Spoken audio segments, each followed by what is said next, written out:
Am I the a-hole for letting my ex-boyfriend dump me when he thought I had massive debt? I have been keeping an Excel workbook for years that I use to organize my personal finances. Every month, it shows the total expenses, total paid, and total remaining. It's not only helpful for budgeting and remembering when stuff is due, but it also removed a ton of anxiety I had around money and the nightmares I used to have that I would forget to pay something important. I used to have panic attacks, but they were cured by Excel. Every month, I put about half the money I make into savings, IRA, HSA, vacation savings, quarterly tax savings, and emergency fund.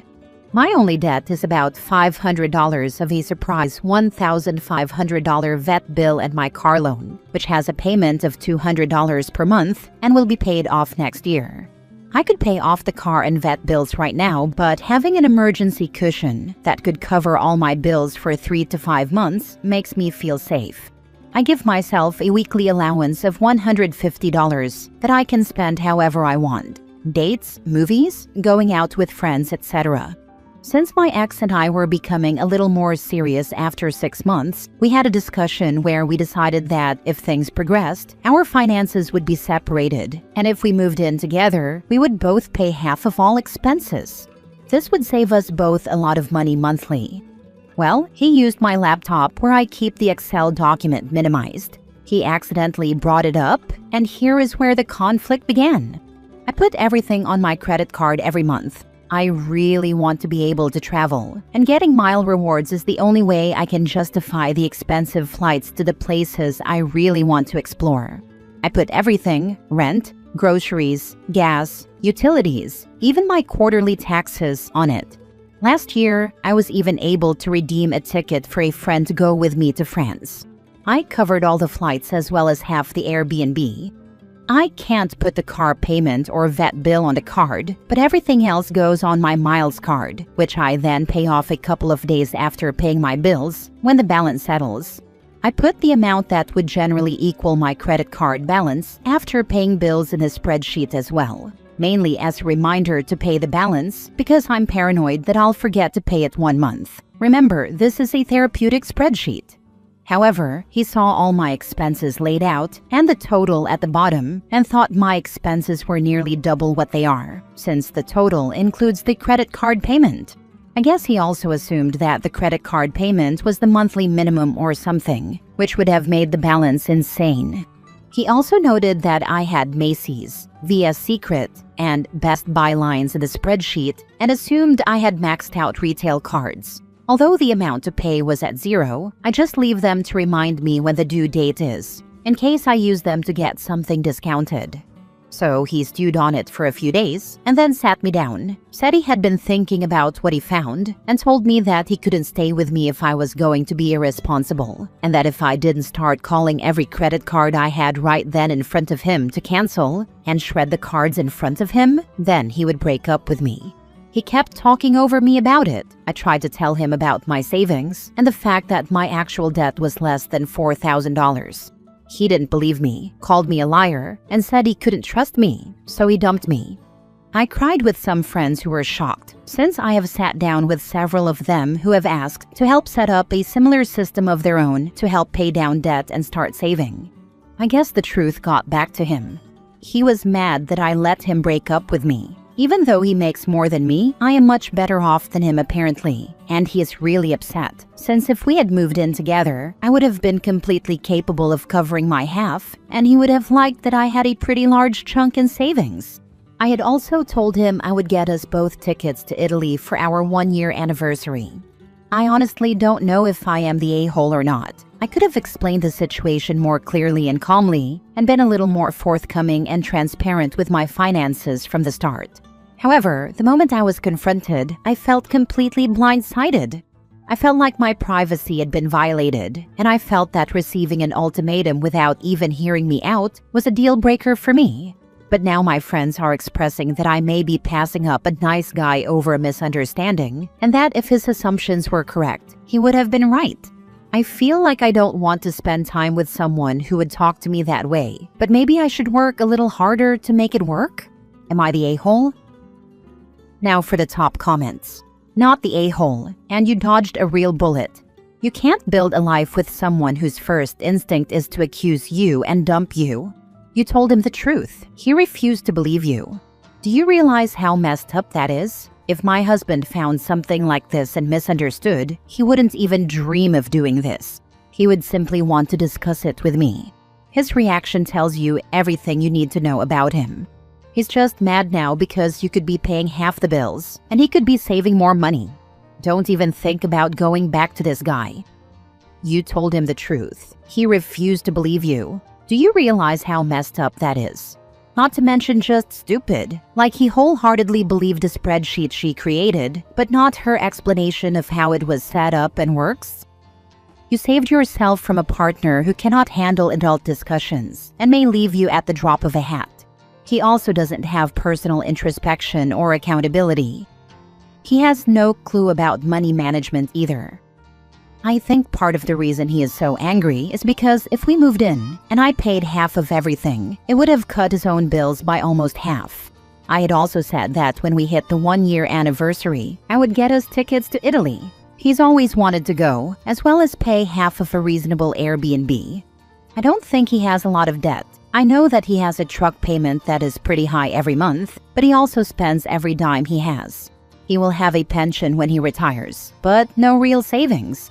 He's very proud that he doesn't have any credit cards. I've tried to talk to him about using them responsibly to build credit and get rewards, but that's an area he would get really aggressive about and say that no one can just pay off their balance every month. Next story. Am I the a-hole for not skipping a work trip because my husband is recovering from a hair transplant? My husband flew overseas for a hair transplant. We have 2 children under 7. I work full-time in a stressful corporate role.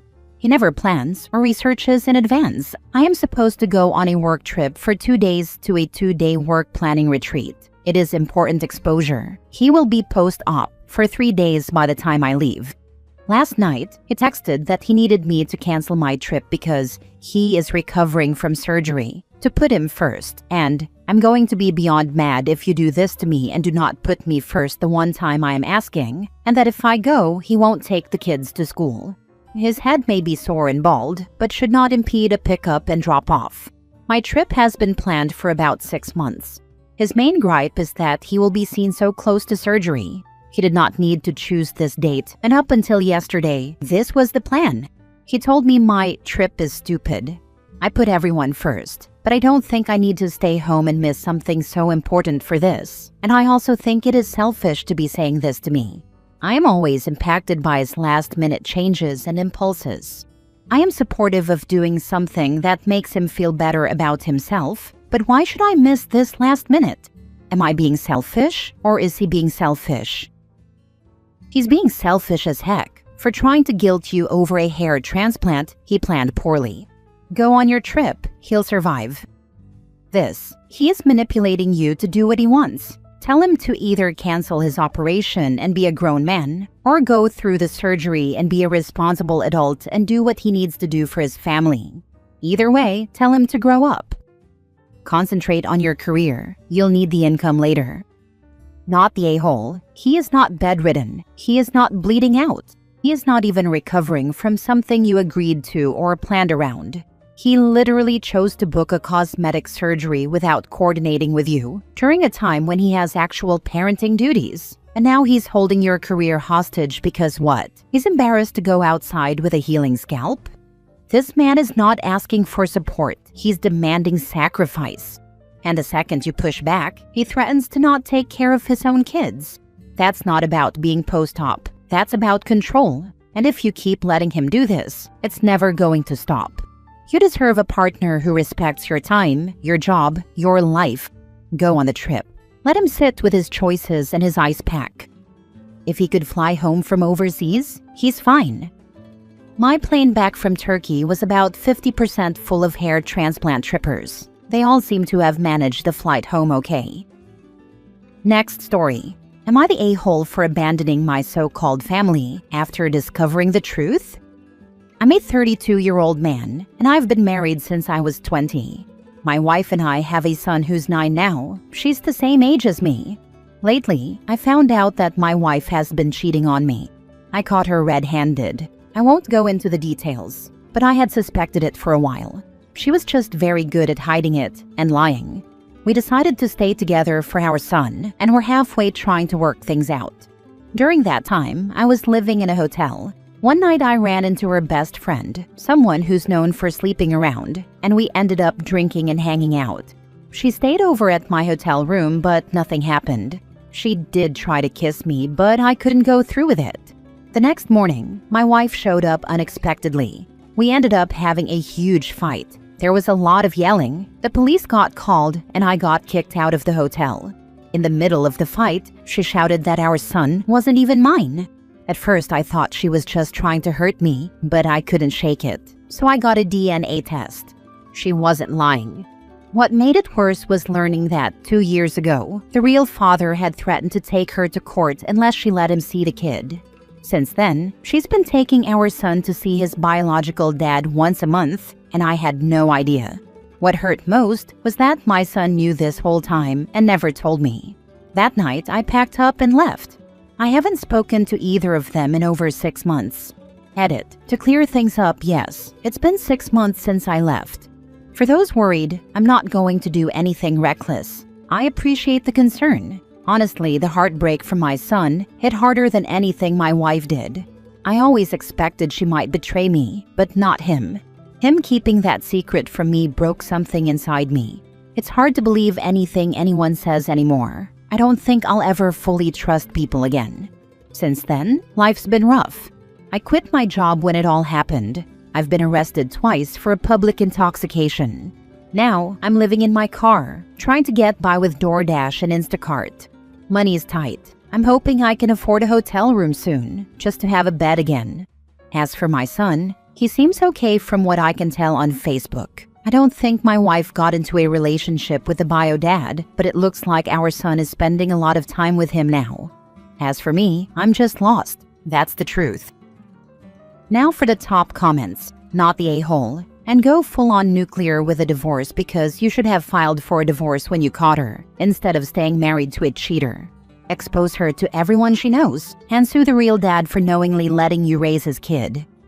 Depending where OP is, there are jurisdictions which allow you to sue for paternity fraud if she knew the kid wasn't his, but convinced him into believing it is. That's easy. The OP said that his soon-to-be ex-wife took the kid to see his real dad, so that answers your question. Life hasn't been easy since then. I obviously quit my job when it happened.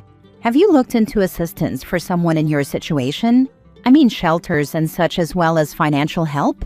The kid broke my heart more than she did. Genuinely, I know he's 9 and should know at least in part of right and wrong. However, it sounds like he's been told that it's a secret and he's not allowed to tell you. Probably with a threat of punishment of some sort that he really doesn't want to happen. That's not his fault. That's the fault of his mom. I know it hurts that he didn't tell you anything in the past 2 years, but know that if threatened, kids will keep things from people the best they can for as long as is necessary. Speaking from experience. It takes a lot to speak against the one who made the threat, and it's terrifying to do so. If he wasn't threatened, then I'm really sorry he went along with it. He may have made a promise to his mom to not say anything, but either way, it's painful. I'm sorry you're going through this. I would definitely look into therapy when you're able, and support groups can be helpful too. Take care of yourself. After making this post, I think I will get back in touch with him soon somehow. I don't believe he's being threatened, but apparently people do all kinds of things I didn't expect. As for me, I prefer my car and privacy over shelters and the occasional hotel. Last story. Am I the a-hole for telling my ex-mother-in-law that I have a full right to move on? I, 36 male, was married to my ex-wife Sarah, then 30 female for 4 years. We share a son called Jerry, then 2 male.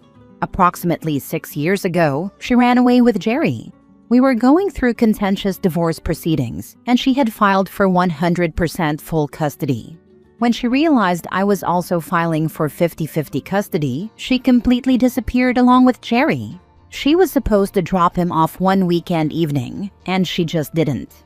24 hours later, after she didn't show up, I filed a missing persons report. Because we had a custody order in place and she, presumably, crossed state lines in violation of it, she was charged with a felony.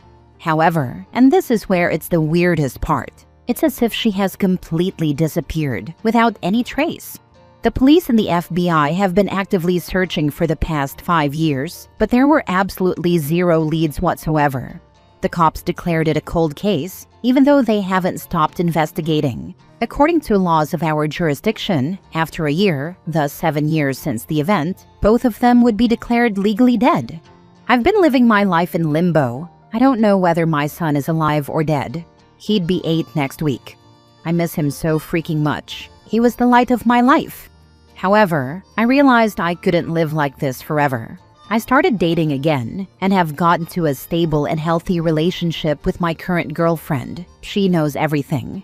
However, my ex-mother-in-law found out. She had been very supportive and helpful in my search. She still holds out hope that her daughter and grandson are alive and will come back, and told me that I'm betraying their memory.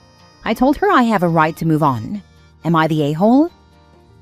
Dude, there are a myriad of issues bigger than you dating.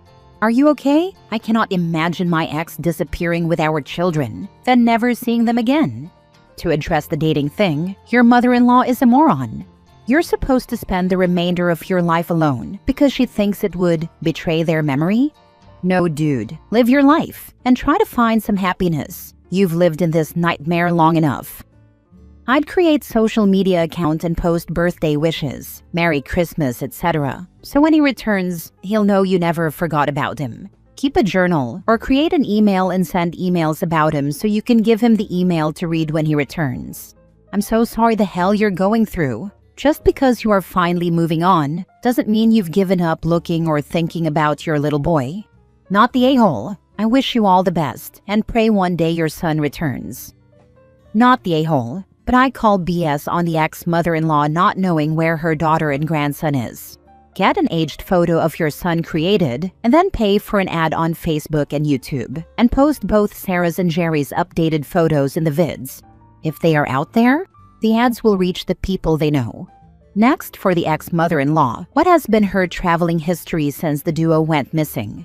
Any trips? Or do her friends go on periodic trips?